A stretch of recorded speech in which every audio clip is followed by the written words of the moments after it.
الحمد للہ وکفا والصلاة والسلام علی عباده الذین اصطفى خصوصاً علی افضلهم وخاتم النبیین محمد الامین وعلی آلہ وصحبہ اجمعین.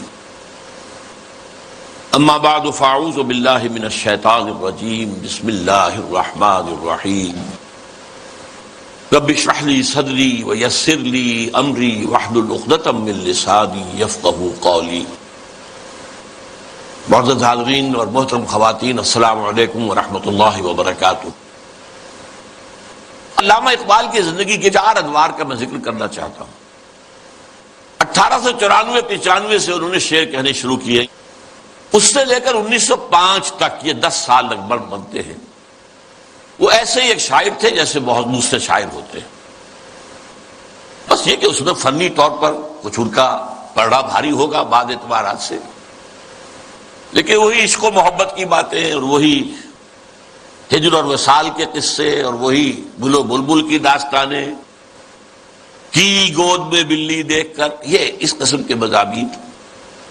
اور اس کے ساتھ اس وقت وہ ایک انڈین نیشنلزم کے بھی علمبردار بن کے سامنے آئے. یہ 2 نکات میں نے آپ کے سامنے نوٹ کیے ہیں. یہ ہے 1905 تک کا معاملہ. 1905 سے لے کر 1908 تک 3 برس علامہ اقبال نے یورپ میں گزارے ہیں، برطانیہ میں اور جرمنی میں. اس دور میں ان کے اندر ایک عظیم انقلاب برپا ہوا ہے. وہ انقلاب کیا تھا؟ ایک انہی کا مصرع جو ہے بورو کر رہا ہوں. مسلمان کو مسلمان کر دیا طوفان مغرب نے. اقبال جب یورپ گیا تھا اتنا مسلمان نہیں تھا جتنا کہ وہاں جا کر مسلمان ہوا. یہ ایک بڑا نیچرل ریئیکشن ہوتا ہے اگر کسی شخص کی ابتدائی اور بنیادی تربیت کے اندر دین کا عنصر موجود ہو، جیسا کہ علامہ اقبال کے ہاں تھا. ان کی والدہ ایک بہت نیک سیرت مسلمان خاتون، ان کے والد ایک بزرگ، پھر ان کے استاد علامہ میر حسن. یہ ان کی شخصیت کے جو ابتدائی جو کردار سازی کا دور ہوتا ہے اس کے اندر اہم ترین جو ہے عوامل تھے. پھر جو کچھ ہوا، لاہور میں آئے، گورنمنٹ کالج میں رہے بھی کیا، یہاں پر رہے، وہ کچھ دور اور تھا. لیکن انگلستان جاتے تو معلوم ہوتا ہے کہ شعلہ بھڑک اٹھا. مسلمان کو مسلمان کر دیا طوفان مغرب نے. پھر وہاں کے فلسفے، فکر، نظریات، اس کا جو مطالعہ کیا تو اس میں خود اپنی کیفیت کو بیان کیا ہے کہ عذاب دانش حاضر سے باخبر ہوں میں کہ میں اس آگ میں ڈالا گیا ہوں مثل خلیل علیہ الصلوۃ والسلام. کہ جیسے حضرت ابراہیم کو نمرود کی آگ میں ڈال دیا گیا تھا، مجھے بھی اس آگ میں جھونک دیا گیا. یہ تو آگ ہے، یہاں یہ تو عذاب کا ہے. عذاب دانش افرق، لادینیت، الحاد، یہ ساری چیزیں جو ہے رگ و پے میں سرایت کیے ہوئے یہاں پر. لہذا عذاب دانش حاضر سے باخبر ہوں میں کہ میں اس آگ میں ڈالا گیا ہوں مثل خلیل. اللہ نے حضرت ابراہیم کو بھی وہاں سے زندہ و سلامت نکال لیا تھا. علامہ اقبال بھی وہاں سے جب آئے ہیں تو ایک مومن کا ذہن اور فکر لے کر آئے ہیں، مومن کا دل لے کر آئے. اس وقت کی ان کی جو ایکویٹی آف ویژن تھی اس کا اندازہ کیجئے. 1905 سے 8 تک کے حالات. اور انہوں نے مشاہدہ کر لیا تھا کہ فرنگ کی رگے جہاں پنجے یہود میں ہے. اور بھی بہت لوگ جاتے آتے تھے، انگلستان جاتے تھے. کسی نے دیکھا کہ دیکھنے والوں ہی کو دکھائی دیتا ہے، صاحب بصیرت لوگوں ہی کو. تو علامہ اقبال بہت بڑے سیر تھے، دیکھنے والے تھے. ایک تو حال کا مشاہدہ گہرا اور ایک مستقبل کے بارے میں بھی. ان کی نگاہیں بہت تیز تھی. گاہ میری نگاہ تیز چیر گئی دل وجود. اس کے بعد سن 8 سے 1938 تک 30 برس. اب یہ ہے ان کا وہ دور جس میں اگرچہ انہوں نے شاعری کو جاری رکھا ہے، شاعری کی ہے، لیکن ساتھ ہی یہ بھی کہا ہے مرا یاراں غزل خانے شمردند. مجھے خامخواہ لوگوں نے شاعر سمجھ لیا ہے، غزل خاں سمجھ لیا ہے. اور شکوہ کیا ہے کہ ہر کسے از ضمن خود شد یاد من وز درون من نجس اسرار بند. میرے بہت سے دوست بنے ہوئے ہیں، عقیدت مند ہیں، آتے ہیں، سب کچھ ہے، لیکن کوئی میرے اندر جھانک کر نہیں دیکھتا کہ اس کے اندر ہے کیا. وہ کیا چیز ہے جو مجھے بے چین کیے ہوئے، اس سے کسی کو دلچسپی ہی نہیں ہے. یہ جو دور ہے 30 برس کا، میرے نزدیک اس میں اقبال کی سب سے بڑی حیثیت یہ ہے کہ وہ قرآن مجید کا اس دور کا داعی ہے. اس شد و مت کے ساتھ مسلمانوں کو قرآن کی طرف دعوت دی، لوٹو قرآن کی طرف. سادہ ترین الفاظ میں، وہ زمانے میں معزز تھے مسلمان ہو کر اور تم خار ہوئے تاریک قرآن ہو کر. اے جو شبنم بر زمیں افتندئی، در بغل داری کتاب زندئی. اے وہ قوم جو شبنم کی طرح زمین پر پڑی ہوئی ہے اور لوگ اسے قدموں سے توڑ رہے ہیں، پامال کر رہے ہیں. ہوش میں آ، تیرے پاس وہ کتاب زندہ موجود ہے. جیسے حضرت موسیٰ علیہ السلام کے پاس بھی عصا تو تھا، لیکن جب دربار میں جب وہ مقابلہ ہو رہا تھا اور جادوگروں نے اپنی رسیاں پھینکی، وہ بھی سانپ بن گئے، تو حضرت موسیٰ کے دل میں بھی خوف آ گیا. فَأَوْجَسَ فِي نَفْسِهِ خِیفَةً موسیٰ. یہ بربنائے طبع بشری ہے. اس طرح کی چیز کا معاملہ انبیاء کی عصمت کے منافی نہیں ہے، بربنائے طبع بشری. کہ میرا معجزہ بھی تو یہی تھا نا جو اللہ نے دیا تھا، کہ میرا عصا جو ہے وہ اژدہا بن گیا، یہ تو انہوں نے سانپ بنا دیے. اب کیا ہوگا؟ تالی پٹ جائے گی. اب تو مجمع خود کہا تھا کہ جمع کرو لوگوں کو. اس وقت اللہ نے فرمایا جو تیرے ہاتھ میں اسے پھینکو، ذرا ڈالو تو صحیح، دیکھو تو صحیح، ڈرو نہیں. وہ جب ڈالا ہے اور اس نے وہ سارے ہڑپ کر لیے، جو بنا وہ اژدہا، وہ جو جتنی بھی بنی تھی وہ بظاہری وہ سانپ، وہ سب کے سب ہڑپ کے اب سجدے میں گر پڑے ساجدو کر. القی السحرۃ ساجدین. اسی طرح یہ امت آج اگرچہ موجود ہے، عصائے موسوی بغل میں ہے، سانپوں سے ڈر رہے ہیں. در بغل داری کتاب زندئی، اے تو شبنم بر زمیں افتندئی. میں تفصیل میں نہیں جا سکتا. بہرحال یہ میرے نزدیک 1908 کے بعد سے لے کر ملت کے احیاء کا نعرہ، ملت کے احیاء کی نوید جاں فضا، اسلام کی نشت ثانیہ کے دور کے آغاز کی بشارتیں بھی سنائی اور اس کے لیے ایک فکری مواد پیدا کیا. مغربی فکر پر تنقید کی، زوردار تنقید کی، ان کی سیاست پر تنقید کی. انسانی حاکمیت کہاں سے لے آئے ہو؟ سروری زیبا فقط اس ذات بے ہمتا کو ہے، حکمراں ہے ایک وہی باقی بتانے آزری. معیشت پر جو ان کا نظام ہے، جس طریقے سے انہوں نے مغربی معیشت کے تار و پود بکھیرے ہیں، جس طریقے سے کہ بینکنگ سسٹم پر انہوں نے کہا ہے، اور ذرا غور کیجئے، حیرت ہوتی ہے. جذبات کی شدت. تا کہو بالا نہ گرددی نظام، دانش و تہذیب و دین سودائے خام.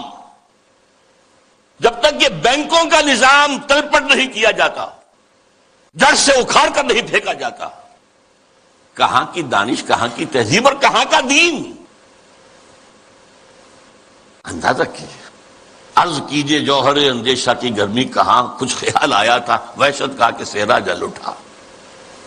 پھر وطنیت، نیشن سٹیٹ کا تصور.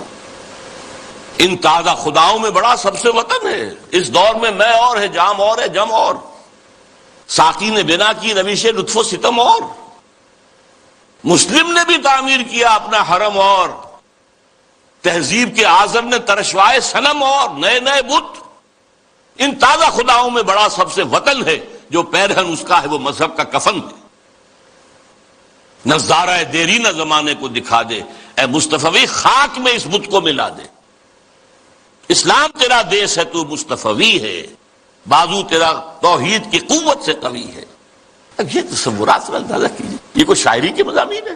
یہ وصل و ہجر کی باتیں ہو رہی ہے؟ کیا ہو رہا ہے؟ یا محبوب کے لب لعلین کا کوئی تذکرہ ہو رہا ہے، یا اس کے وہ گیسوؤں کی کوئی؟ تو یہ تو بات ہی کچھ اور ہے، یہ شاعری تو نہیں. نغمہ کجا و من کجا، ساز سخن بہانہ ایست، سوئے قطار می کشم ناقہ بے زمام را. یہ امت جو بکھر گئی ہے، یہ لوگ، فکری انتشار ہے، عملی انتشار ہے، فقہی انتشار ہے، نہ معلوم کیسے کیسے انتشار ہیں.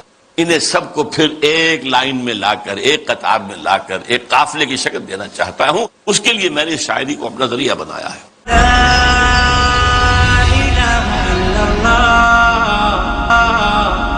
اس میں سے بھی جو میں نے آپ کو 30 سال گنوائے ہیں، 8 سے لے کر اور 38 تک، 1908 سے 1938، آخری 8 سال بہت اہم ہے، بہت اہم ہے، بہت اہم. 37 تا 38، ان کے اس عرصے میں 37 میں خطبہ الہ آباد دیا علامہ اقبال. یہ خطبہ ہے میرے نزدیک ٹرننگ پوائنٹ، کہ اس سے پہلے اگرچہ علامہ اقبال اپنی شاعری میں اسلام کے دوبارہ زندہ ہونے کی نوید سنا چکے تھے اور خبر دے رہے تھے کہ کتاب ملت بیضا کی پھر شیرازہ بندی ہے، اشاق ہاشمی کرنے کو ہے پھر برگ و بر پیدا، سبق پھر پڑھ صداقت کا، شجاعت کا، عدالت کا، لیا جائے گا تو اس سے کام دنیا کی امامت کا، اور نکل کے صحرا سے جس نے روما کی سلطنت کو الٹ دیا تھا، سنا ہی قدسیوں سے میں نے کہ شیر پھر ہوشیار ہوگا، وغیرہ وغیرہ. ایک چھوٹا سا نکتہ اور کہ میں نے اپنے لیے ایک لقب اختیار کیا ہے، یکے از رگ ہائے ساز اقبال. اس کا پس منظر کیا ہے؟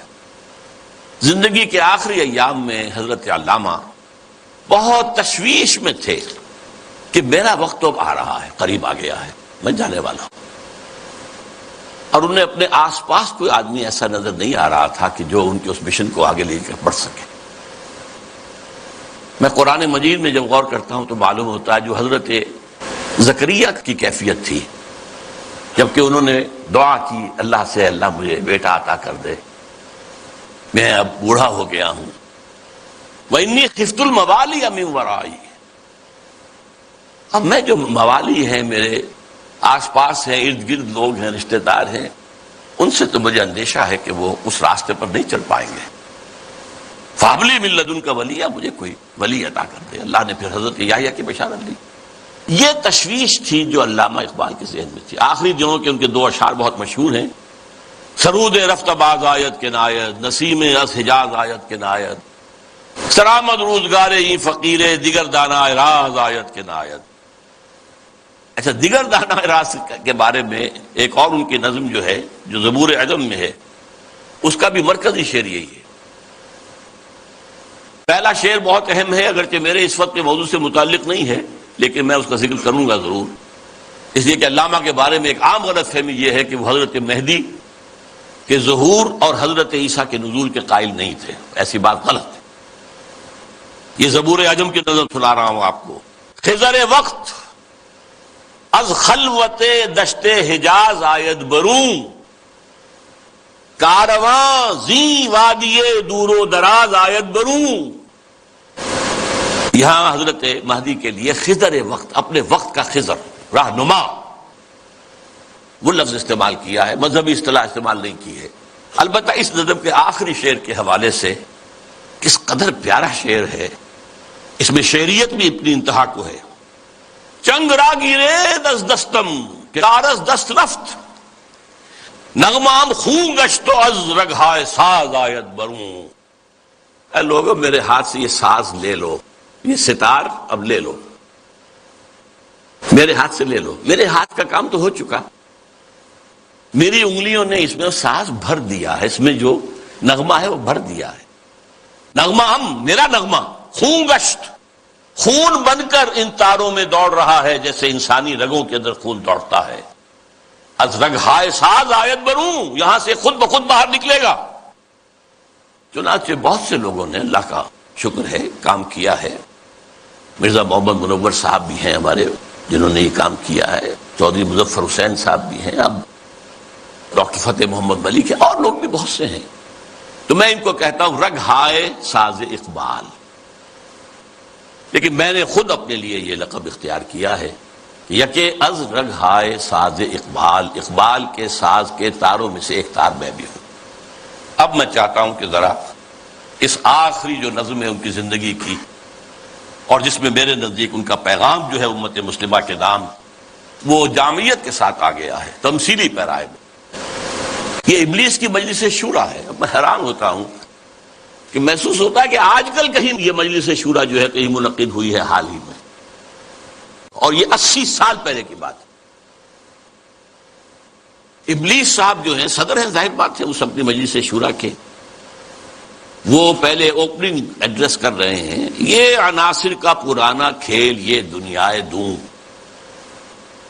یہ جو دنیا ہے یہ کیا ہے؟ عناصر کا پرانا کھیل ہے، ایلیمنٹس، سالمات، ایٹمز، انہی کی اکھیڑ پچھاڑ ہے نا جس کا یہ کھیل چل رہا ہے، یہ عناصر کا پرانا کھیل، یہ دنیا دوں کہتے ہیں پست کو، بہت گھٹیا، یہ گھٹیا دنیا جو ہے، یہ دنیا زمین، یہ لفظ جواب شکوہ میں اقبال نے بھی استعمال کیا ہے کہ شوخ و گستاخ یہ پستی کے مکین کیسے ہیں، یہ زمین کے رہنے والے کیسے شوخ اور گستاخ ہے، کس طریقے سے شکوہ کیا ہے اللہ سے۔ تو اسی طرح وہ ابلیس کہتا ہے یہ عناصر کا پرانا کھیل، یہ دنیا دوں، یہ عناصر کا پرانا کھیل، یہ میٹیریلزم کے جتنے بھی شعبے ہیں، جتنی بھی شاخیں ہیں، جتنے بھی گریڈز ہیں، یہ سب اسی کے ہیں، یہ خالص میٹیریل کھیل ہے دنیا کا، اس سے آگے انہیں کچھ اور نظر نہیں آتا۔ دنیا کی حقیقت خالص مادہ ہے، مادے ہی کی بنیاد پر یہ دنیا ہے۔ ساکنان عرش اعظم کی تمناؤں کا خون، ساکنان عرش اعظم ملائکہ مقربین، ان کی تمناؤں کا خون ہو گیا، کیسے؟ جب اللہ نے کہا تھا وَإِذْ قَالَ رَبُّكَ لِلْمَلَائِكَةِ إِنِّي جَاعِلٌ فِي الْأَرْضِ خَلِيفَةً، تو فرشتوں نے ذرا استفہام کیا تھا نا، قَالُوا وَتَجْعَلُ فِيهَا مَن يُفْسِدُ فِيهَا وَيَسْفِكُ الدِّمَاءَ وَنَحْنُ نُسَبِّحُ بِحَمْدِكَ وَنُقَدِّسُ لَكَ، ہم تسبیح و تقدیس کے اندر لگے ہوئے ہیں، ہم خادمان، ہم حاضر ہیں، ہم سب کام کر رہے ہیں۔ ابلیس اس کو انٹرپریٹ کر رہا ہے کہ اصل میں وہ خود خواہش مند تھے خلافت کے، تو ان کی تمنا کا خون ہو گیا جبکہ آدم کو خلافت دے دی گئی۔ یہ عناصر کا پرانا کھیل، یہ دنیا دوں، ساکنان عرش اعظم کی تمناؤں کا خون، اس کی بربادی پہ آج آمادہ ہے وہ کارساز جس نے اس کا نام رکھا تھا جہان کافنو۔ یہ اللہ کے امر کن سے کائنات وجود میں آئی تھی نا۔ اچھا وہ اس کو نہیں مان رہا، وہ سراسر نام یہ رکھا گیا ہے، یہ اللہ ہی جانتا ہے کہ اس کے دماغ میں کیا خناس ہے، لیکن اللہ نے جو یہ کہا ہے کہ یہ کن سے بنایا ہے، کن فیکون۔ آج معلوم ہوتا ہے، ابلیس کہتا ہے کہ اس کی بربادی پر خدا نے فیصلہ کر لیا ہے، جس نے اس کو بنایا تھا وہ اب اس کی بربادی کے طرف ہے۔ اس کے دونوں معنی ہو سکتے ہیں، ایک تو یہ بھی کہ اسے محسوس ہو رہا ہے کہ قیامت اب قریب آ رہی ہے، یہ کھیل جو ہے اور یہ خیر و شر کی کشاکش ستیزہ کار رہا ہے ازل سے تا امروز، چراغ مصطفی سے شرار بولہبی، یہ جو ہے اب آخری اینڈ پہ آ رہا ہے اس ڈرامے کا۔ یہ ڈرامہ دکھائے گا کیا سین، پردہ اٹھنے کی منتظر ہے نگاہ۔ تو جیسے کہ یہ بات کہی گئی ہے، یہ ڈرامہ جو ہے اب ختم ہونے کو، اقبال نے بھی اس کو کہا ہے، دنیا کو ہے پھر مار کا روح و بدن پیش، تہذیب نے پھر اپنے درندوں کو ابھارا، اللہ کو پامر دیے مومن پہ بھروسہ، ابلیس کو یورپ کی مشینوں کا سہارا۔ تو وہ بھی محسوس کر رہا ہے کہ شاید اب وہ قیامت ختم ہے اور یہ کھیل اب آخری سین پر آ گیا، اور شاید اس کا مفہوم یہ ہو کہ اس دنیا میں ہم نے شر کا، شرک کا، الہاد کا، یہ سارے بے حیائی کا، بے شرمی کا، سودی نظام کا، انسانی حاکمیت کا، یہ سارا کھیل ہم نے بنایا ہے۔ معلوم ہوتا ہے کہ یہ اب ختم ہونے پہ ہے، معلوم ہوتا ہے کہ یہ اب وہ جو کارساز ہے وہ اب اس کو آخری مقابلے کے اندر ملیا بیٹ کر دینے کے در پہ ہے۔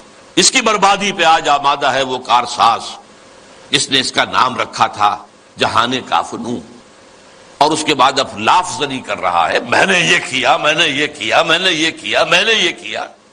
کون ہے جو میرے اس سارے معاملے کو ختم کر سکے؟ میں نے دکھلایا فرنگی کو ملوکیت کا خواب،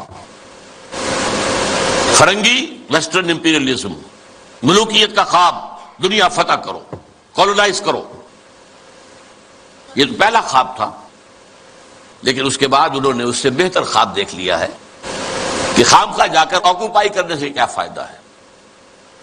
سودی نظام میں اور بینکنگ کے نظام میں اور انٹرنیشنل کمپنیوں کے نظام میں اور گلوبلائزیشن کے ذریعے اور ٹرپ کے ذریعے سے خون چوستے رہو، وہ رہے اپنی اپنی جگہ پر، ہم وہاں جا کر ان پر حملہ کریں گے، انہیں فتح کریں گے، تو رد عمل بھی تو پیدا ہوگا نا، خونریزی بھی تو ہوگی۔ وہ کوشش بھی کرتے رہیں گے کہ وہ آزادی حاصل کریں، ہمیں ماریں گے۔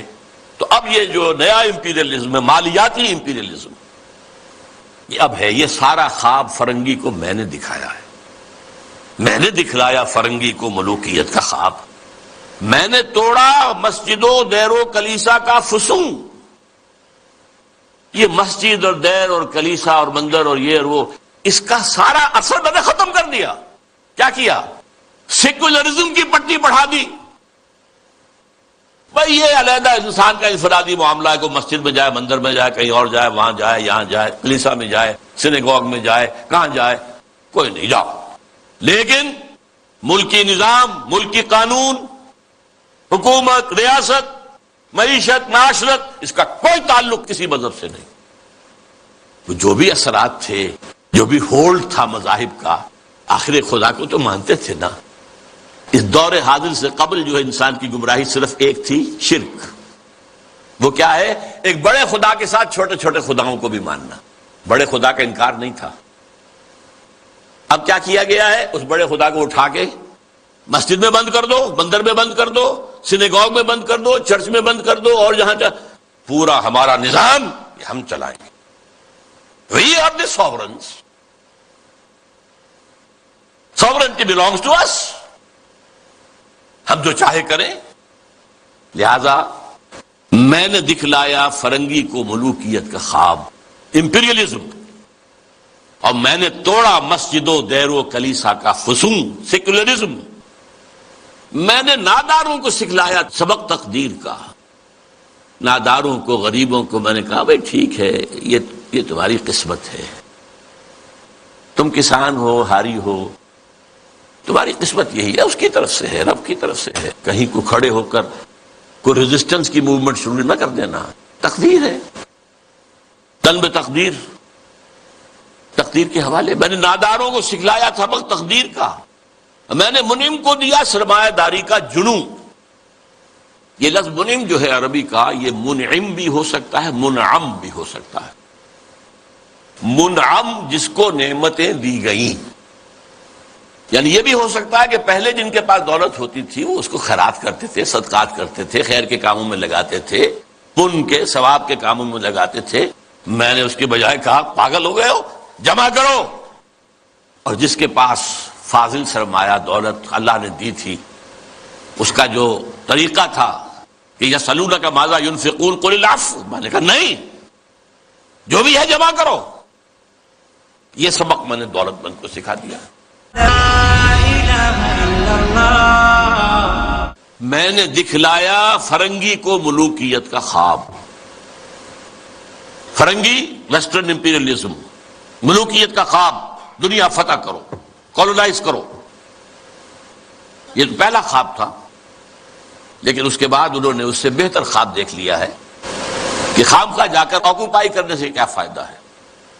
سودی نظام میں اور بینکنگ کے نظام میں اور انٹرنیشنل کمپنیوں کے نظام میں اور گلوبلائزیشن کے ذریعے اور ٹرپ کے ذریعے سے خون چوستے رہو، وہ رہے اپنی اپنی جگہ پر، ہم وہاں جا کر ان پر حملہ کریں گے، انہیں فتح کریں گے، تو رد عمل بھی تو پیدا ہوگا نا، خونریزی بھی تو ہوگی۔ وہ کوشش بھی کرتے رہیں گے کہ وہ آزادی حاصل کریں، ہمیں ماریں گے۔ تو اب یہ جو نیا امپیریلزم ہے، مالیاتی امپیریلزم، یہ اب ہے۔ یہ سارا خواب فرنگی کو میں نے دکھایا ہے، میں نے دکھلایا فرنگی کو ملوکیت کا خواب، میں نے توڑا مسجد و دیر و کلیسا کا فسون۔ یہ مسجد اور دیر اور کلیسا اور مندر اور یہ اور وہ، اس کا سارا اثر میں نے ختم کر دیا۔ کیا کیا؟ سیکولرزم کی پٹی بڑھا دی۔ بھائی یہ علیحدہ انسان کا انفرادی معاملہ ہے، کوئی مسجد میں جائے، مندر میں جائے، کہیں اور جائے، وہاں جائے، یہاں جائے، کلیسا میں جائے، سینیگوگ میں جائے، کہاں جائے، کوئی نہیں، جاؤ۔ لیکن ملکی نظام، ملکی قانون، حکومت، ریاست، معیشت، معاشرت، اس کا کوئی تعلق کسی مذہب سے نہیں۔ جو بھی اثرات تھے، جو بھی ہولڈ تھا مذاہب کا، آخر خدا کو تو مانتے تھے نا۔ اس دور حاضر سے قبل جو ہے انسان کی گمراہی صرف ایک تھی، شرک۔ وہ کیا ہے؟ ایک بڑے خدا کے ساتھ چھوٹے چھوٹے خداؤں کو بھی ماننا۔ بڑے خدا کا انکار نہیں تھا۔ اب کیا کیا گیا ہے؟ اس بڑے خدا کو اٹھا کے مسجد میں بند کر دو، مندر میں بند کر دو، سینیگوگ میں بند کر دو، چرچ میں بند کر دو، اور جہاں پورا ہمارا نظام یہ ہم چلائیں گے. We are the sovereigns. Sovereignty belongs to us. ہم جو چاہے کریں. لہذا میں نے دکھلایا فرنگی کو ملوکیت کا خواب، امپیریلزم، اور میں نے توڑا مسجد و دیر و کلیسا کا فسون، سیکولرزم. میں نے ناداروں کو سکھلایا سبق تقدیر کا. ناداروں کو، غریبوں کو میں نے کہا بھائی ٹھیک ہے، یہ تمہاری قسمت ہے. تم کسان ہو، ہاری ہو، تمہاری قسمت یہی ہے، اس کی طرف سے ہے، رب کی طرف سے ہے. کہیں کو کھڑے ہو کر کوئی ریزسٹنس کی موومنٹ شروع نہ کر دینا. تقدیر ہے، طلب تقدیر، تقدیر کے حوالے. میں نے ناداروں کو سکھلایا سبق تقدیر کا. میں نے منعم کو دیا سرمایہ داری کا جنوں. یہ لفظ منعم جو ہے عربی کا، یہ منعم بھی ہو سکتا ہے، منعم بھی ہو سکتا ہے. منعم اس میں فاعل ہے، منعم اس میں مفعول ہے. منعم نعمتیں دینے والا، منعم جس کو نعمتیں دی گئیں. یعنی یہ بھی ہو سکتا ہے کہ پہلے جن کے پاس دولت ہوتی تھی وہ اس کو خیرات کرتے تھے، صدقات کرتے تھے، خیر کے کاموں میں لگاتے تھے، پن کے ثواب کے کاموں میں لگاتے تھے. میں نے اس کے بجائے کہا پاگل ہو گئے ہو، جمع کرو سرمایہ داری. میں نے منعم کو دیا سرمایہ داری کا جنوں. اور جس کے پاس فاضل سرمایہ دولت اللہ نے دی تھی، اس کا جو طریقہ تھا کہ یسألونک ماذا ينفقون قل العفو، میں نے کہا نہیں، جو بھی ہے جمع کرو. جمع فاوعا، جس نے جمع کیا اور خوب پھر سینت کر رکھا، سنبھال کر رکھا، بچا کر رکھا. یا کہا جمع مالا وعددہ یحسب ان مالہ اخلدہ. یہ سبق میں نے دولت مند کو سکھا دیا. تو میں نے ناداروں کو سکھلایا سبق تقدیر کا، میں نے منعم کو دیا سرمایہ داری کا جنوں. کون کر سکتا ہے اس کی آتش سوزاں کو سرد، جس کے ہنگاموں میں ہو ابلیس کا سودے دروں؟ کون ہے؟ میں نہیں ماننے کو تیار کہ ہمارے اس پورے کھیل کو کوئی طاقت ہے ایسی کہ جو ختم کر سکتی ہے. یہ لفظ نہیں کر رہا ہے. آخر کچھ خود سیلف ایشورنس کے لیے بھی کچھ ساتھیوں کی بھی دل بڑھانا ہوتا ہے نا. آخر چاہے آدمی دیکھ رہا ہو کہ I am fighting a losing battle, لیکن پھر بھی ساتھیوں کو تو برقرار رکھنے کے لیے دل بڑھانا، کو دل جوئی کرنا، کو حوصلہ دینا. کون کر سکتا ہے اس کی آتش سوزاں کو سرد، جس کے ہنگاموں میں ہو ابلیس کا سودے دروں، اور جس کی شاخیں ہوں ہماری آبیاری سے بلند؟ کون کر سکتا ہے اس نخل کہن کو سرنگوں؟ بس یہ خطاب تو ختم ہو گیا. کہ سوال یہ سمجھ میں نہیں آیا کہ آپ نے یہ مجلس شورا بلائی کائے کے لیے؟ تو پہلا مشیر جو ہے وہ گویا ہوتا ہے. اس میں کیا شک ہے کہ محکم ہے یہ ابلیسی نظام. آپ نے جو فرمایا سچ کہا. یہ ابلیسی نظام، یہ سیاسی نظام، یہ liberal democracy human sovereignty basis پر، اور یہ جوئے اور سود پر مبنی سارا ظالمانہ استحصالی نظام معاشی، اور یہ بے حیائی کہ انسان حیوان بن گیا ہے. تو اقبال نے اپنی وہ جو ذرا غزلیں ان کی باغ درا کے آخر میں ہیں، کچھ استہزائیہ انداز میں بھی ہیں. یہ کوئی دن کی بات ہے مرد ہوش مند، غیرت نہ تجھ میں ہوگی نہ زن اوٹ چاہے گی. وہ اوٹ بھی نہیں رہے گی. معاملہ اس درجے جو ہے فحاشی کی انتہا کو پہنچ جائے گا، پہنچا ہوا ہے. آپ کو معلوم ہے جو کچھ یورپ میں ہوتا ہے، ریلوے اسٹیشن کے پلیٹ فارم کے اوپر کھڑے ہوئے جو کچھ کر رہے ہوتے ہیں، وہ سب کے سامنے موجود ہے. اس میں کیا شک ہے کہ محکم ہے یہ ابلیسی نظام. پختہ تر اس سے ہوئے خوئے غلامی میں عوام، یہ بہت اہم ہے. عوام کے اندر ایک پیسیمسٹک ایک انداز پیدا ہو چکا ہے. وہ ایکٹیوسٹ نہیں ہے. اب وہ کام کرنے کو تیار نہیں ہے. خوئے غلامی میں پختہ ہو گئے، دبے رہنے کے لیے تیار ہیں، ایکسپلائٹ کیے جانے کے لیے تیار ہیں. پختہ تر اس سے ہوئے خوئے غلامی میں عوام ہے ازل سے ان غریبوں کے مقدمے سجود. ان کی فطرت کا تقاضا ہے نماز بے قیام. نماز بے قیام کسے کہتے ہیں؟ وہ نماز جس میں قیام نہ ہو. نماز میں قیام ہے، پھر رکوع ہے، پھر سجود ہے، پھر سجود ہے، پھر کھڑے ہونا ہے. لیکن ان لوگوں کی نماز اب وہ ہے جس میں قیام ہے ہی نہیں. رکوع ہی رکوع ہے یا سجود ہی سجود ہے، ہر جگہ جو ہے ماتھا ٹیکے ہوئے بیٹھے ہوئے ہیں، اور ہر جگہ پر جو ہے اس سارے نظام کو، ظالمانہ نظام کو قبول کیے ہوئے ہیں۔ کچھ طلب تقدیر ہیں، کچھ کہتے ہیں مجبور ہیں، کیا کریں، کچھ حال مست ہیں، کچھ مال مست ہیں، لیکن یہ کہ کوئی بھی اس کے مقابلے میں آنے کو تیار نہیں ہے۔ آرزو اول تو پیدا ہو نہیں سکتی، کہیں ہو کہیں پیدا تو مر جاتی ہے یا رہتی ہے خام۔ آرزو، امنگ، کوئی اعلیٰ اونچا خیال، کوئی اونچا اعلیٰ نصب العین، کوئی اونچا آدرش، کچھ نہیں، یہ ہے ہی نہیں، حیوان کی سطح پر اترا چکا۔ آرزو اول تو پیدا ہو نہیں سکتی، کہیں ہو کہیں پیدا تو مر جاتی ہے یا رہتی ہے خام، اگر ہو بھی جائے تو مر جاتی ہے فوراً۔ یعنی یوں سمجھیے کہ اول تو زمین بنجر ہے، یہاں سے کسی چیز کی رویدگی کا امکان ہی نہیں، اگر کوئی چیز اگ بھی آئے تو اس فضا کے اندر آکسیجن ہی نہیں ہے، پروان کیسے چڑھے گی؟ ہوا اسے آکسیجن دینے کو تیار ہی نہیں، لہذا وہ مر جاتی ہے۔ ہو کہیں پیدا تو مر جاتی ہے یا رہتی ہے خام۔ یہ ہماری سعی پہم کی کرامت ہے کہ آج صوفی و ملا ملوکیت کے بندے ہیں تمام۔ یہ بڑی تلخ بات ہے جو اقبال نے کہی ہے، لیکن بہت بڑی تلخ لیکن حقیقت پر مبنی بات۔ صوفی و ملا ملوکیت کے بندے ہیں تمام۔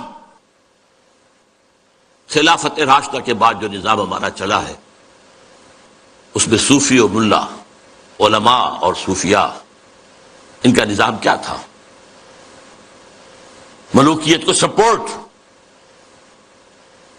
ایک نیگیٹو سپورٹ ہے، خانقاہوں میں بیٹھو، اللہ اللہ کیے جاؤ، ضربیں لگائے جاؤ، یہ کیے جاؤ، اپنا تزکیہ کیے جاؤ، مانجے جاؤ، اپنے آپ کو رگڑے جاؤ رگڑے جاؤ رگڑے جاؤ رگڑے جاؤ، اسی میں زندگی بتا لو، چھوڑ کر اوروں کی خاطر یہ جہان بے ثبات۔ اب باہر کیا ہو رہا ہے کیا نہیں ہو رہا ہے اسے کوئی غرض نہیں، شیطان ننگا ناچ رہا ہے، ناچے، ہمیں سے کیا غرض ہے؟ ہمارے پاس تو آئے ہیں، اتنے طالب ہیں، اتنے سالک ہیں، وہ فلاں سالک آج اس مقام پر پہنچ گیا ہے، آج یہ مقامات، یہ سالک مقامات میں کھو گیا اور یہ امت خرافات میں کھو گئی، اس سے بھی زیادہ تلخ سود کی بھی ایک گنجائش اسلام نے پیدا کر دی۔ یہ ہماری فقہ، آپ جان لیجئے، فقہ کی بات کر رہا ہوں، کتاب و سنت ہے ہمارا دین اصل۔ ایتونی بشیء من کتاب اللہ و سنت رسولہ حتی اقول، یہ فقہ دین نہیں ہے۔ اور نمبر 2، علماء نے علم کلام کی جو بھی بات کی ہے، جو ان چیزوں کو جو بعد الطبیعاتی مسائل ہیں ان کو بحث کا، نزاع کا جو موضوع بنایا ہے، یہ دونوں چیزیں بھی، وہ سے بھی عمل کا جذبہ سرد ہو جاتا ہے۔ تو یہ پیسیفیکیشن جو ہے، پیسیفائی کر دینا عوام کو، طلب تقدیر ہو جانا، تو فرمایا یہ ہماری سعی پہم کی کرامت ہے کہ آج صوفی و ملا ملوکیت کے بندے ہیں تمام۔ طب مشرق کے لیے موضوع یہی افیون تھی، ورنہ قوالی سے کچھ کم تر نہیں علم کلام۔ قوالی بھی کیا کرتی ہے؟ آپ کے قواعد عملی کو ختم کر کے سر دھنتے رہی ہے۔ علم کلام بھی یہی کرتا ہے، مسائل، اللہ کی صفات اس کی ذات پر اضافی ہیں یا اس کی ذات کا جز ہیں، صفات حادث ہیں یا قدیم ہیں، اس کائنات کا کیا ہے ربط حادث بالقدیم، یہ کائنات حادث ہے، اللہ کی ذات قدیم ہے، رابطہ کیا ہے ان کا، کیا کنیکشن ہے؟ یہ مسائل جو لا ینحل ہیں، یہ اس ماورا، اس طبقے سے تعلق ہے ان تمام کا کہ ان کو حل ممکن نہیں۔ قرآن نے، حدیث نے ان کو چھیڑا ہی نہیں، لیکن یہ کہ ان کو موضوع بنا لینا، انہی پر بحثیں ہونا۔ میں صرف تاریخی طور پر آپ کو بتا رہا ہوں، جب ترک قسطنطنیہ کا محاصرہ کیے ہوئے پڑے ہوئے تھے تو آیا صوفیہ جو ان کا سب سے بڑا چرچ تھا، بڑی مسجد ہے وہ، وہاں پر مناظرہ ہو رہا تھا کن مسائل پر؟ علماء عیسائیوں کے۔ ایک سوئی کی نوک پر کتنے فرشتے آ سکتے ہیں؟ حضرت عیسیٰ کی ولادت کے بعد بھی حضرت مریم کنواری رہ گئی یا نہیں؟ اور جو لاسٹ سپر میں روٹی کھائی تھی حضرت عیسیٰ نے، وہ خمیری تھی یا فطیری تھی؟ ان مسائل پر بحثیں ہو رہی ہیں آیا صوفیہ میں، اور وہاں لشکر مسلمانوں کا پڑا ہوا گھیرے ہوئے۔ یہی حال ہمارا ہندوستان میں، انگریز آ چکا ہے، بنگال سے آگے بڑھ رہا ہے، ہماری حکومتیں جو چھوٹے چھوٹے یہ ہیں، سلطان بیٹھے ہوئے ہیں، نواب ختم ہو رہے ہیں، اور ہمارے علماء میں سے دو ٹاپ کے علماء، دو جن کا میں اس وقت نام نہیں لینا چاہتا کہیں خامخواہ ایک سوء ظن اشخاص سے نہ ہو جائے، کن مسائل پر گفتگو کر رہے ہیں؟ اللہ جھوٹ بول سکتا ہے یا نہیں؟ آپ کے نہیں بول سکتا تو اس کا مطلب اللہ کل شیء قدیر نہیں ہے، اور بول سکتا ہے پھر اس کی وہ شان نہیں رہی باقی تنزیہ۔ اللہ کوئی دوسرا محمد بنانے پر قادر ہے یا نہیں؟ اگر ہے تو اس کا مطلب بے نظیر تو نہ ہوئے محمد صلی اللہ علیہ وسلم۔ یہ مسائل بحثیں ہوتی تھی، بڑے علماء، منطقی علماء اس پر بحث کرتے۔ تب مشرق کے لیے موضوع یہی افیون تھی، ورنہ قوالی سے کچھ کمتر نہیں علم الکلام ہے۔ طواف و حج کا ہنگامہ اگر باقی تو کیا، کند ہو کر رہ گئی مومن کی تیغے بے نیام۔ یہ طواف و حج کا ہنگامہ ہے، 30-40 لاکھ آدمی آ جاتے ہیں، جمع ہو جاتے ہیں۔ وہ اقبال کے زمانے میں تو شاید ابھی 2-3 لاکھ ہی ہوتے ہیں، واللہ عالم۔ بہرحال لیکن یہ کہ مومن کی تیغ تو بے نیام جو ہے رہ گئی ہے، ختم ہو گئی ہے، لہذا کوئی ڈرنے کی ضرورت ہی نہیں۔ کیوں گھبرا رہے ہیں آپ؟ کس کی نومیدی پہ حجت ہے یہ فرمان جدید؟ ہے جہاد اس دور میں مرد مسلمان پر حرام۔ یہ جو آپ نے مجلس بلائی ہے اور آپ نے اتنا عمدہ انوگرل ایڈریس بھی ادا کیا ہے ہمیں، یہ کس کی طرف سے کوئی نا امیدی کسی بات آپ پر آ گئی ہے؟ نومیدی یا سنگیزی کوئی ہے آپ کے اندر پیدا ہو رہی ہے؟ وہ کون سا سبب ہے؟ کس کی نومیدی پہ حجت ہے یہ فرمان جدید ہے جہاد اس دور میں مرد مسلمان پر حرام؟ دوسرا بشیر بولتا ہے، خیر ہے سلطانی جمہور کا غوغا کے شر، تو جہاں کے تازہ فتنوں سے نہیں ہے باخبر۔ یہ پہلے مشیر کو مخاطب کر کے کہہ رہا ہے، تم واقف نہیں ہو دنیا میں جو نئے نئے فتنے اٹھ گئے ہیں، ابلیسیت کو چیلنج کرنے کے لیے بڑی چیزیں آ گئی ہیں۔ اب یہ سلطانی جمہور کا زمانہ آ رہا ہے، ہم نے تو ملوکیت بنائی تھی، بادشاہت بنائی تھی، امپیریلزم بنائی تھی، یہ کیا ہوا ہے؟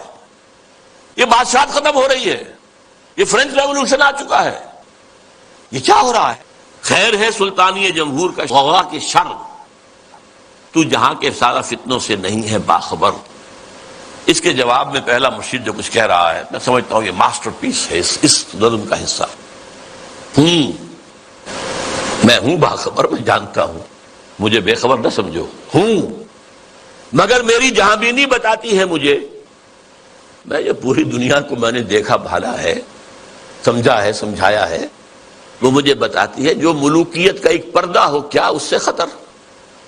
یہ تو ملوکیت کا ایک پردہ ہے، یہ جمہور کی حاکمیت وہی گند ہے، وہی شرک ہے، وہی کفر ہے، وہی خباثت ہے، وہی غلاظت ہے جو ایک فرد کی حاکمیت۔ کیا فرق پڑا؟ Why do you fear؟ ہمیں کون چیلنج کر رہا ہے اس میں؟ کسی نے خدا کی بات کی ہے؟ مگر میری جہاں بینی بتاتی ہے مجھے جو ملوکیت کا ایک پردہ ہو کیا اس سے خطر؟ ہم نے خود شاہی کو پہنایا ہے جمہوری لباس، جب ذرا آدم ہوا ہے خود شناس و خود نگر۔ یہ تو ہم نے خود بادشاہت کو یہ جمہوری لبادہ اڑا دیا ہے، اس لیے کہ اب انسان ذرا خود شناس ہو گیا ہے، کچھ اپنی حیثیت بھی سمجھنے لگا ہے، سیلف امپورٹنس، سیلف کانشسنس، خود نگر، اپنے حقوق کی بھی نگرانی چاہتا ہے، میں بھی کچھ ہوں، صرف بادشاہی تو نہیں ہے۔ اچھا بھائی لڑو، ایک لبادہ اڑا دو، سب کے سروں کے اوپر وہ گندگی تھوڑی تھوڑی بانٹ کے رکھ دو۔ اور یہ ذہن میں رکھ لیجئے، علامہ اقبال کا یہ ویژن بہت گہرا ہے اور بہت عمدہ ہے۔ ہر کجا بینی جہان رنگ و بو، کہ از خاکش بروید آرزو، یا ز نور مصطفیٰ اورا بہاست، یا ہنوز اندر تلاش مصطفیٰ۔ دنیا میں جہاں کہیں بھی تمہیں کوئی نور نظر آئے گا، کوئی خیر، کوئی بھلائی کی بات جس سے کوئی آرزو جو ہے، وہ جو کہا تھا کہ آرزو اول تو پیدا ہو نہیں سکتی کہیں، وہ آرزو امنگ پیدا ہو انسان کے اندر، یا تو نور مصطفیٰ کا ظہور ہو رہا ہے، یہ وہی روشنی ہے جو مصطفیٰ نے دی تھی صلی اللہ علیہ وسلم، یا ابھی انسان اسی نور مصطفیٰ کی تلاش میں جا رہا ہے۔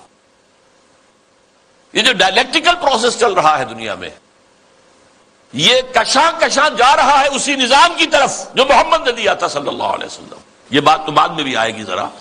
اس وقت یہ ہے کہ یہ خود شناسی اور خود نگری یہ محمد کی ادا کرتا ہے صلی اللہ علیہ وسلم، جس کا لوہا مانا ہے ایچ جی ویلز نے. اس نے کوٹ کیا ہے: لا فضل لعربی علی عجمی ولا لعجمی علی عربی ولا لاسود علی احمر ولا لاحمر علی اسود الا بالتقوی. کسی عرب کو کسی اجمی پر فضیلت نہیں، کسی اجمی کو کسی عرب پر فضیلت نہیں، کسی گورے کو کسی کالے پر نہیں، کسی کالے کو کسی گورے پر نہیں، سوائے تقوی کے. یہ کوٹ کر کے کہتا ہے: although the sermons of human fraternity, freedom and equality were said before also, and we find a lot of such sermons in Jesus of Nazareth, but it must be admitted that it was Muhammad sallallahu alaihi wasallam who for the first time in history established a society based on these principles. یہ ہے حریت. تو کہتے ہیں ہم نے خود شاہی کو پہنایا ہے جمہوری لباس. جب ذرا آدم ہوا ہے خود شناس و خود نگر. یہ خود شناسی اور خود نگری محمد کی عطا کرتا ہے صلی اللہ علیہ وسلم. کاروبار شہریاری کی حقیقت اور ہے. یہ وجود میر و سلطان پر نہیں ہے منحصر. یہ بادشاہ ہو ایک بیٹھا ہوا اس سلطان ہوں نہیں. کاروبار شہریاری جو ہے حکومت اور ملوکیت اصل حقیقت کچھ اور ہے. وہ کیا ہے اگلے شعر میں بیان ہو رہی ہے. مجلس ملت ہو یا پرویز کا دربار ہو. مجلس ملت کانگریس، نیشنل کانگریس، پرویز کا دربار شہنشاہ کا دربار. وہ جمہوریت اور یہ ملوکیت. مجلس ملت ہو یا پرویز کا دربار ہو، ہے وہ سلطان غیر کی کھیتی پہ ہو جس کی نظر. بادشاہ تو وہ ہوتا ہے جو غیر کی کھیتیوں کے اوپر ڈال کر وہاں سے کھینچ لینا چاہتا ہو، وہاں ان کو لوٹنا چاہتا ہے.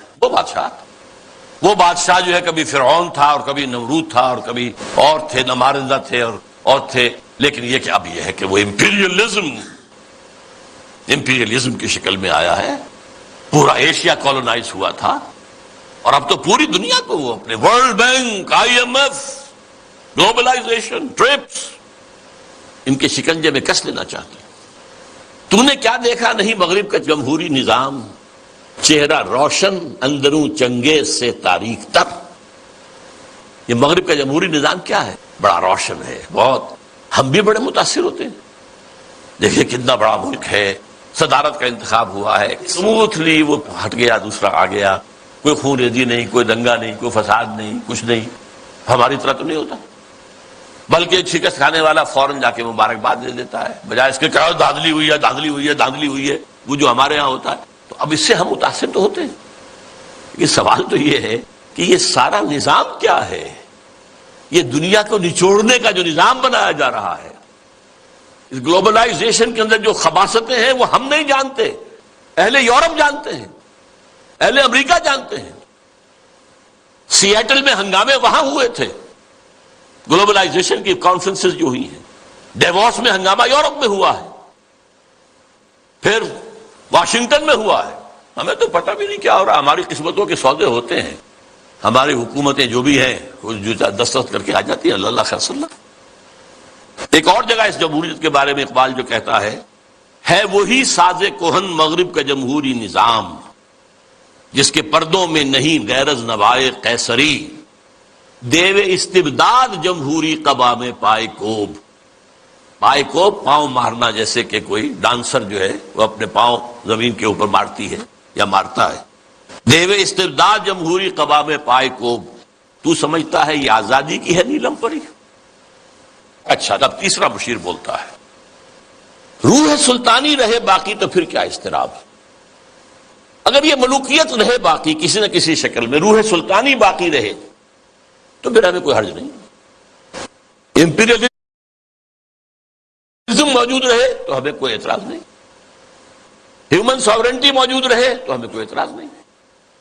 روح سلطانی رہے باقی تو پھر کیا اضطراب ہے. مگر کیا اس یہودی کی شرارت کا جواب وہ کلیم بے تجلی، وہ مسیح بے صلیب، نیست پیغمبر و لیکن در بغل دارت کتاب. اب یہ کس کی طرف اشارہ ہو رہا ہے؟ کارل مارکس کی طرف. یہودی، جرمنی کا رہنے والا، 1818 میں پیدا ہوا ہے. اس کے دماغ میں وہ سب کمیونزم، سوشلزم کے جو خیالات تھے ان کے بنا پر جرمنی والوں نے نکال دیا جلا وطن.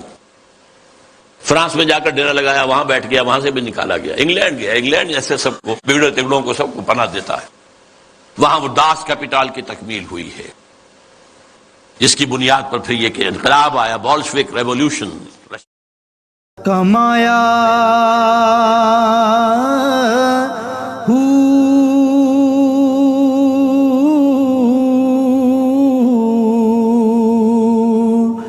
نام بھج مسیتی وڑیا نا تسبا